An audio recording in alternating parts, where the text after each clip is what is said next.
저는 보령 시민의 사람으로서 이어온 정치 인생 속에서 가슴속 깊이 간직해두었던 소중한 꿈을 말씀을 드리겠습니다. 저는 오늘 돌아오는 6월 실시하는 전국 지방선거에 보령시장 후보로 출마할 예정을 가지고 있습니다. 저는 충남 도의원 출신으로서 현재 보령시 지도사회 보장협의체 문관위원장을 하고 있습니다. 지난 20년간의 정치 경험은 넓은 식견과 중앙부처와 유력정치인들 많은 네트워크를 저에게 심어주셨습니다. 그 경험과 경륜이 저에게 경쟁력이라고 생각을 합니다. 이 모든 것을 보령 시민들의 관심과 사랑 덕분이었다라고 생각을 하면서 보령 시민의 그 역할을 앞장서서 하겠다는 그런 말씀을 드리겠습니다. 네, 감사합니다. 그럼 첫 번째 질문입니다. 두 가지 중 하나만 선택하셔야 합니다. 보령시는 현재 인구 10만 명 동계, 65세 이상 인구 약 30%의 초고령화의 진입, 특정 산업 의존 구조, 낮은 재정 자립도가 동시에 진행 중입니다. 이 상황을 관리 기능한 위기, 이미 방향을 잘못 잡은 결과 중 하나만 선택하시고 선택한 근거에 대한 설명과 선택 아직 하지 않은 상황에 대해 설명해 주시기 바랍니다. 보령시는 이제 지금 말씀을 드린 것 같지만 모든 그 산업 경제가 기반이 없는 지역이었습니다. 그래서 우리 보령의 산업화가 시작이 된 것은 성면이라고 하는 사업이 처음에 시작을 하였고 그 다음에는 광산이라고 하신 것이 지역 경제를 이끌었던 시절이 있었습니다. 그 후 탄광에 대한 합리화 사업으로 인해서 1990년도 초반에 전체적인 폐광이 되면서 위축되어 있는 그 기반에 중부발전이라고 하는 발전 시설이 이루어져 가지고 지역 경제를 활성화를 하였고 30년이 지난 시간에 다시금 또 중부발전이라는 것이 2040년 폐쇄에 이렇게 도달하겠습니다. 그런 과정에서 보령시는 통합 30년 만에 인구 15만 7천 명이던 것이 현재 인구 9만 2천 명이라고 하는 부분이 있었습니다. 이 부분은 간단하게 지역에 먹고 살 것이 없어서 지역을 떠났다라고 이런 것을 보고 있습니다. 그래서 방향 정책이 좀 무언가시 잘못되어 있는가, 또 관에서 대응을 잘못하지 않았나라는 생각을 평소에 가지고 이렇게 생활을 하였습니다. 그래서 우리 보령시는 9만 2천 명 중에 42% 정도의 초고령화 사회가 되어 있고 또 고령화 사회에 걸맞는 복지 시스템이 타 지역보다는 잘 되어 있지만은 일자리가 없기 때문에 청년층들이 지역을 떠나고 있다라는 이런 말씀을 드리겠습니다. 그래서 이 대안으로서 내년 지방선거는 중요하기 때문에 이 부분을 어떻게 확보를 하고 잘 이끌어 나갈 수 있느냐. 그래서 지금 현재 보령시에서는 수소 클러스터라든지 AR라든지 어떤 이런 정책적인 이런 부분들을 만들고 있습니다만은 이런 부분들이 실질적으로 우리 시민들에게는 피부에 와닿을 수 없는 부분들이 있고 또 시간이 지나면 가시적으로나마 그것이 진행이 되지 않을까라는 생각을 가지고 있습니다. 이상입니다. 네, 그럼 두 번째 질문입니다. 책임에 대한 질문입니다. 보령시가 지금 상태에 이르기까지 중앙정부, 구조적 한계, 전임 행정이 모두 거론됩니다. 그렇다면 시장이라는 자리는 어디까지 책임지는 자리라고 보십니까? 현재 보령시 상황 중 이것만큼은 시장의 책임이라고 한 가지를 들어주셔서 이유와 설명을 부탁드리겠습니다. 전체적인 부분에 대해서 보령시장의 책임이라고 할 수는 없다라고 그렇게 생각을 합니다. 그러나 보령시장은 결정을 할 수 있는 자리이기 때문에 단체장이 바뀌었을 적에는 이런 모든 부분들이 변화가 있을 것이고 또 우리가 지방자치단체라는 것이 재정적으로 8대2의 예산을 가지고 있습니다. 그러다가 보니까 예산이 절대적으로 불과한 부분에 대해서 중앙정부에 기대해서 살림살이를 하다가 보니까 어떤 역할들이 없었고 지방자치단체 특성상 자체 사업보다는 중앙정부에 귀속된 공무사업에 의해서 우리가 사업을 여지까지 진행해 온 걸로 이렇게 알고 있습니다. 그러나 지방자치 시대, 지방자치가 다시 재부활된 지가 33년이라는 시간이 됐지만은 중앙정부에 귀속되어 있는 지방자치로서는 지역이 발전할 수 없다. 그래서 여지까지 우리 보령사회라고 하는 것은 보령만의 보령답게라고 하는 그런 특화된 것이 없었기 때문에 이렇게 이런 모습들이 되지 않았는가. 그리고 실제 우리가 뭐 생활인구라든지 여러 가지 이제 이런 역할들을 하고 기존에 있는 시장이라든지 관해서 이런 역할들을 했지만은 그 부분은 우리 보령시의 지역 경기에 전혀 미치지 못했다라고 이런 말씀을 드리겠습니다. 네, 세 번째 질문 드리겠습니다. 권한에 대한 질문입니다. 보령시장은 인사, 예산, 조직 개편에 강력한 영향력을 갖습니다. 이 중 가장 위험한 권한 하나만 선택해 주시기 바랍니다. 그리고 그 권한이 왜 특히 위험해질 수 있는지 위험 구조 설명, 오남시 결과까지 설명해 주시기 바랍니다. 다시 한번 해주시죠. 보령시장은 인사, 예산, 조직 개편에 강력한 영향력을 갖습니다. 이 중 가장 위험한 권한 하나만 선택해 주시고 그 권한이 왜 특히 위험해질 수 있는지 위험 구조 설명, 오남용시 결과까지 설명해 주시기 바랍니다. 보령시장이 이제 권한을 이렇게 말씀하셨는데 보령시장은 어떤 여러 가지 부분들을 결정하는 자리가 있습니다. 그런데 그 결정하는 자리가 그 자가 고무줄자처럼 늘어났다 줄었다 하는 사람에 따라서 늘어나는 그런 자가 되지 말아야 된다라는 이런 말씀을 드리고요. 이제는 이제 시대가 변한 만큼 공무원이 철밥통이다, 또 불친절하다, 복지부동하다는 등 많은 이렇게 수식어가 따라붙고 있습니다. 그래서 이런 비단 공무원들만의 잘못이 아니고 모든 인사권이라든지 또 유능한 공무원이라든지 시장 발탁 인사라든지 기타 등등의 여러 가지 그런 부분들이 최고의 권한을 가지고 있는 인사권을 가지고 있습니다. 그리고 또 예산에 대해서 집행할 수 있는 이런 부분들이 있는데 아직까지는 중앙정부에 의존해서 예산을 집행하라는 그런 방향이 있었지만은 이제는 지방자치의 발전을 위해서는 아까 전에 말씀드렸듯이 보령다운 하모니를 만들어서 결정하고 시민의 의견을 반영할 수 있는 이런 정책들을 만들었을 적에 사회적 경제가 더 활성되지 않을까라는 생각을 가지고 있습니다. 그래서 보령시장은 보는 눈이 보령 시민에게 똑같은 눈을 가지고 있어야 되고 또 그 자가 항상 같은 자가 돼야 된다는 이런 말씀을 드리겠습니다. 네, 네 번째 질문 드리겠습니다. 시민 참여에 대한 질문입니다. 보령시는 이미 공청회, 위원회, 간담회가 다수 운영되고 있습니다. 그럼에도 시민들은 결정은 이미 끝났다라고 말합니다. 이 문제의 원인은 시민의 무관심, 행정의 형식화 중 하나만 선택해 주시고 선택한 이유도 설명해 주시기 바랍니다. 그리고 시장이 시민 의견을 끝내 수용하지 않아도 되는 정당한 기준이 존재한다고 보는지 예, 아니오로 답하신 뒤 이유를 설명해 주시기 바랍니다. 지금 이제 우리가 보령 사회에는 사회적 갈등을 일고 있는 것이 굉장히 이렇게 지역적으로 많고 있습니다.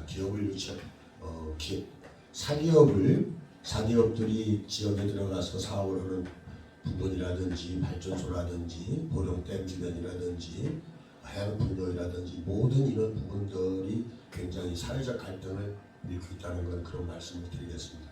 그래서 이런 부분들이 행정에서 여지까지 해오던 그런 부분으로 행정이 정해놓고 시민들의 의견을 반영할 수 있는 그런 부분들이 돼야 되는데 아직까지는 기관에서 모든 부분을 결정을 하고 시민들의 설득을 시켜서 그 방향으로 추진하는 그런 모습들이 굉장히 많습니다. 그래서 그런 부분들은 우리 보령시가 아직 주민들에 대한 영향을 덜 반영하고 있다라고 그런 말씀을 드리고 있고, 또 지금 보령시에서 모든 부분이 아니고 전국 26개의 지방자치단체가 이 행정을 하는 부분에 대해서 시민들하고의 좀 시간이 오래 걸리는 부분들이 있기 때문에 그거를 급하게 마음을 먹는 과정에서 이런 부분들을 자기들의 의견으로 반영을 시켜서 그거를 끌고 가려고 하는 그런 의견들이 있습니다. 그래서 자꾸 사회적 갈등이 생기고 또 하는 부분들은 제가 시장이 된다고 하면 이런 부분들은 좀 시간이 오래 걸리고 어떠래도 시민의 의견을 반영하고 또 시민들에 대한 공청회라든지 기타 등등 이런 것들을 지역별로 다니면서 수행하겠다는 그런 말씀을 드리겠습니다. 다섯 번째 질문 드리겠습니다. 행정 조직에 관한 질문입니다. 보령시 행정은 문제를 몰라서가 아니라 알고도 못 바꾼다는 평가를 받습니다. 그 원인으로 역량 부족, 책임 회피 문화, 정치적 눈치, 외부 통제 부재 중 하나만 특정해 주시고 그것이 사람의 문제인지 구조의 문제인지 명확히 구분해서 이유를 설명해 주시기 바랍니다.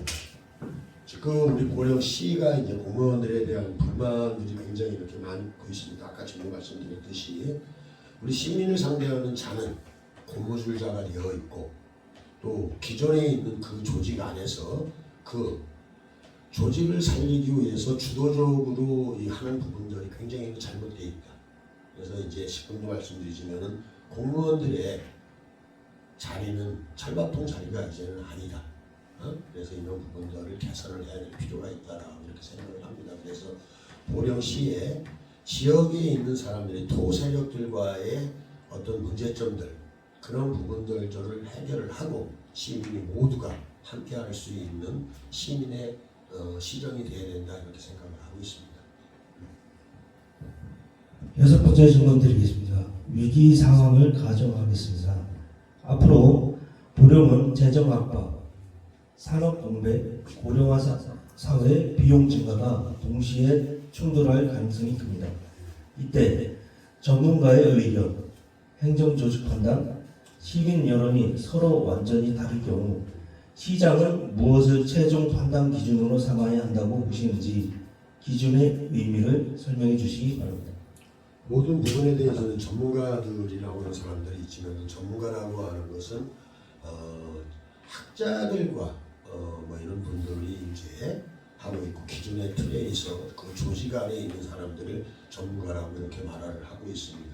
그래서 우리가 보령시에 내년을 보면은 기체가 한 800억 정도의 빚을 지고 있습니다. 그러나 재정 자립도가 16.2% 정도에 되는데 굉장히 어려운 부분을 가지고 있고 또 우리가 중앙정비 예산 구조가 8대2의 구조로서 어려움을 겪고 있는 부분이 있는데 우리 지역에서 이 재정 운용에 대한 부분들이 굉장히 어려울 것입니다. 그래서 800억 정도의 부채가 심각하다고는 저는 생각하지는 않습니다. 그러나 이대로 방치할 경우에는 재정적 판단이 올 수도 있다라고 생각을 하고 있습니다. 그 부분은 고령화 사회에서 소득이 없는 소모성을 가지고 있는 사회가 됐기 때문에 그런 문제들을 들고 또 시민들의 세금을 낸 돈을 내 돈같이 여기는 마음으로써 함부로 낭비하지 않는 예산들을 활용을 해야 된다. 그래서 그러한 부분들의 재정 운영이 보령시의 발전이 돼야 되지 않나. 그래서 최고 중요한 부분들은 이런 재정 운영에 대한 부분을 어떤 선심성이라든지 표를 의식해서 하는 그런 행위들은 이제는 좀 개선되지 않는가라고 이렇게 생각을 하고 있습니다. 네. 그렇다면 그 판단이 실패했을 경우 책임의 성격은 정치적 책임입니까? 도덕적 책임입니까? 또한 실패 시 태도까지 설명해 주시기 바랍니다. 이 부분에 대해서는 모든 부분이 정무적인 판단을 잘 못했을 경우는 정무적인 판단을 잘못했을 경우는 보령 시민이 피해를 보기 때문에 시장의 판단의 잘못이다라고 저는 생각을 하고 있습니다. 그럼 7번째 질문 드리겠습니다. 보령시장은 무언가를 해주는 사람이 아니라 결정하고 거부하는 자리입니다. 시장이 반드시 거부해야 할 요구는 어떤 유형의 요구라고 생각하시는지 그 이유를 설명해 주시기 바랍니다. 보령시장은 결정을 하는 자리입니다. 결정을 하는 자리인데 어떤 부분에 대해서 거부도 하고 또 찬성도 하고 할 수 있는 그런 구조를 가지고 있죠. 그러나 그 거부가 시민의 요구를 거부를 했다라고 볼 수는 없는 것이고, 우리가 판단을 했을 적에 어떤 이해득실에 의해서 어떤 예산을 집행을 한다든지 그런 자세는 되지 않는다. 그래서 우리가 예산이라든지 이런 모든 부분들을 거부를 하고 판단을 했을 경우에는 실제적인 우리 보령 시민의 득이 되고 득이 되지 않을 경우에는 거부할 수 있다고 생각을 하고 있습니다. 그래서 이런 모든 부분들은 우리 보령시는 인구가 15만 7천 명에서 9만 2천으로 40만 2% 정도가 감소가 되어 있는 현실에 대해서 재정 운용을 좀 잘 해야 되지 않느냐라고 생각을 가지고 있고, 또 이제 거부라고 하는데 실제적으로 단체장이 거부할 수 있는 부분들은 예산의 문제가 많을 것이라고 생각을 합니다. 그래서 표를 의식하고 다음 선거를 위해서 표를 의식하고 예산을 판단을 잘 못하고 집행을 했을 경우에는 우리 보령 시민에게 돌아오는 피해는 더욱 커질 것이다라고 하는 생각을 가지고 있습니다. 그렇다면 시민 다수의 요구일 경우에도 정치적으로 유리할 경우에도 거부할 수가 있는지 있습니다. 본인의 기준과 스스로의 통제 원칙까지 설명해 주시기 바랍니다. 아까 지금도 말씀드렸듯이 거부라고 하는 이유는 보령 시민에게 득이 되지 않는다라고 했을 경우에는 거부를 할 수가 있습니다. 그러나 보령 시민과 보령 시민을 위하고 보령을 위한 일이라고는 거부할 의사는 없다고 생각을 하고 있습니다. 8번째 질문 드리겠습니다. 공무원의 단언적 설명으로 인해 피해 기업 및 시민이 사건소를 제기, 시의 패소가 이어져 이에 대한 책임이 누구에게 있으며 담당 부처 공무원의 영전승진이라는 책임 행정과 공정한 인사 원칙에 부합하는지 여부에 대한 답변 부탁드립니다. 우리가 이제 공무원들에 대한 부분에 대해서 민원이라든지 기타든지 어떤 부분, 또 부조리, 판단 미스, 또 민사소송, 행정소송을 해가지고 배소, 뭐 여러 가지 기타 등등이 있습니다. 그런데 그 부분들을 보령시 의회에서 이런 부분들을 관리, 감독하고 관찰을 이렇게 해야 되는데 그런 부분들을 못했다라는 말을 하고 있고, 우리 보령시가 이 행정의 판단의 미스로 실무 담당자가 됐던 어떤 부분이 됐든 간에 판단을 잘못했을 경우는 보령 시민의 세수가 낭비될 수 있는 부분들이 있고, 그래서 이런 부분들은 시장이 전체적인 부분으로서의 정무적인 자리이기 때문에 아직까지는 지방자치단체에서 책임을 지는 경우는 내가 보지를 못했습니다. 그래서 이런 부분들에 대해서 부서장들에 대한 책임을 좀 강화를 하고, 또 어떤 행정소송이라든지 기타 등등에 있어서 피해소를 했을 경우에는 제가 봤을 적에는 그 실무자들이나 단체장이 도의적인 책임을 지다든지 하고 또 구상권을 청구할 수 있는 이런 자리가 되지 않나라고 생각을 하고 있습니다. 보령시장을 가장 위태롭게 만든 것은 청탁, 인기, 그리고 절차를 무시한 시민의 뜻입니다. 이 세 가지는 권한남용 여부, 도덕성, 리더십의 깊이, 가장 빠르고 정확하게 드러내는 기준입니다. 그렇다면 인사채용 영역에 대한 청탁성 요구, 공정한 절차를 무력화하고 특정 인물 업체를 밀어달라는 요구, 한 번 수용하는 순간 행정의 공정성은 무너지고 이후 모든 결정이 누가 뒤에 있느냐로 왜곡된다. 그렇다면 능력이 있으면 예외 가능이라는 말을 쓰는지 공개, 경쟁, 원칙을 예외로 없이 적용할 각오가 있으신지 답변 부탁드리겠습니다. 저는 청탁이라든지 인기 이런 거에 대해서 전혀 관심이 없는 사람입니다.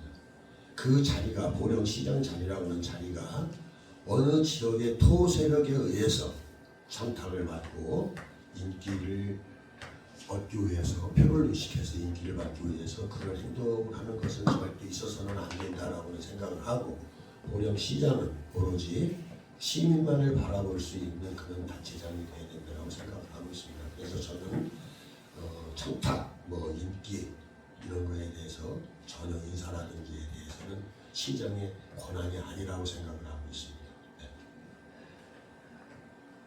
두 번째, 단기 민심을 이유로 한 재정, 도시, 소모 요구. 지금은 환영받지만 장기적으로 재정 부담과 도시 경쟁력을 갉아먹는 결정 요구. 보령처럼 재정 여력이 제한된 도시는 단 한 번의 잘못된 선택이 수년간 회복 불가능한 소지로 이어집니다. 지금은 어쩔 수 없다는 표현을 쓰는지 미래 세대 책임을 실제로 고려하시는지 답변 부탁드리겠습니다. 우리가 보령시는 재정자립도가 16.4% 정도 이렇게 되고 있는데 어떤 인기라든지 어떤 내가 과업을 위해서 내 업적을 세우기 위해서 어떤 역할은 절대 하지 않겠다라고 이런 말씀을 드리고 있고 우리 15개 시군 중에 보령시는 화력발전소와 보령댐과 폐광촌이라고 하는 광산촌이라고 하는 그러한 부분에 있어서 타 지역보다 세외 수입이라고 볼 수 있는 예산들이 약 1년에 한 300억 정도의 시장이 집행할 수 있는 그런 정도의 수입이 있습니다. 그러다 보니까 이제 그런 부분들이 어떤 특정에 맞지 않게 광산촌 부분 또 발전소 부분 보령댐 주문에 대해서는 우리 보령 시민들이 느끼지 못한 예산들을 활용하고 있는 이런 여러 가지 부분이 있는데 이런 부분들도 좀 개선을 해야 되는 부분이고 또 제가 도의원 시절에 화력발전세를 100% 내가 인상을 했던 그런 경험이 있습니다. 그래서 그런 실수가 1년에 우리가 보령하려고 해서 한 100, 이제 도세인데 160억 정도에서 35% 정도를 떼어서 한 130억 정도가 보령시로 이렇게 오고 있는 줄로 알고 있습니다. 그래서 이런 부분들을 잘 해가지고 보령이 환원을 시켜야 된다라고 이렇게 생각을 하고 있는 부분들이 있는 것이죠. 그래서 이제 아까 지금도 말씀을 이렇게 드렸지만은 모든 예산은 선심성이라든지 어떤 특정인을 위해서 집행을 하는 것은 굉장히 잘못됐다. 잘못됐고 이것을 예산 단돈 10,000원을 쓰더라도 시민에게 환원이 될 수 있는 예산 집행을 해야 된다라고 생각을 하고 있습니다. 그럼 세 번째로 시민의 뜻을 명분으로 한 절차 무시 요구, 공론 검증 수기 없이 다수 목소리로 큰 집단의 요구를 시민 전체의 뜻으로 포장하는 행위, 참여가 압박으로 변하는 순간 행정은 수기가 아닌 힘의 논리에 휘둘리게 됩니다. 그렇다면 시민 참여의 한계선을 명확히 인식하는지 거절할 수 있는 기준을 갖고 있으신지에 대한 답변 부탁드리겠습니다.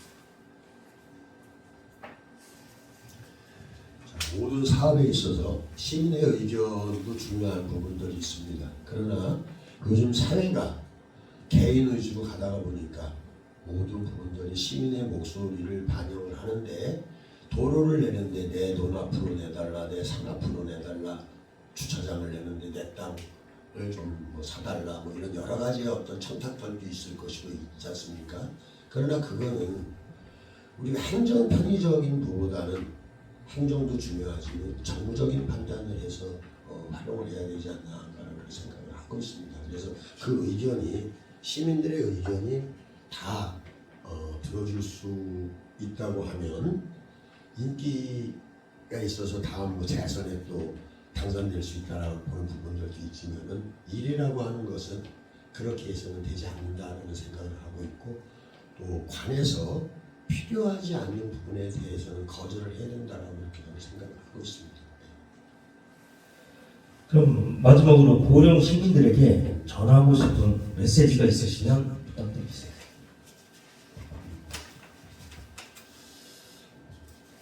저는 그렇습니다. 그 보령 시민들에게 말씀드리고 싶은 거는 내년 선거는 어느 때보다 굉장히 그 중요한 선거라고 그렇게 생각을 합니다.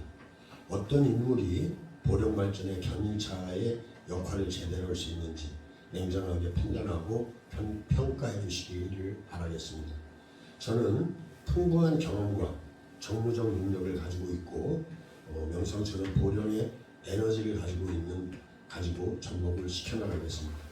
청렴하고 강직한 추진력과 에너지가 넘치는 다양한 경험과 인맥, 국가관과 생활 철학이 뚜렷한 사람만이 막중한 보령 시장의 책임감이 있게 수행할 수 있다고 보고 있습니다. 조선시대에도 임금이 가뭄이 들면 백성이 기근에 시달리면 아픔을 함께하는 마음으로 맨밥에 물을 먹었다고 합니다. 저는 보령 시민만을 생각하고 보령 시민의 마음 아픔을 함께하는 그런 보령 시장이 될 준비가 되어 있습니다. 명성철이 꿈꾸는 최고의 가치는 보령 시민의 행복입니다. 여러분들의 따뜻한 성원과 애정으로 부탁드릴 말씀을 드리겠습니다. 감사합니다. 네, 말씀 잘 들었습니다. 시민이 중심이 되는 변화, 지속 가능한 보령의 미래, 보령시장 출마 예정자 일문일답 질의에 참여해 주셔서 감사합니다. 수고하셨습니다. 고맙습니다.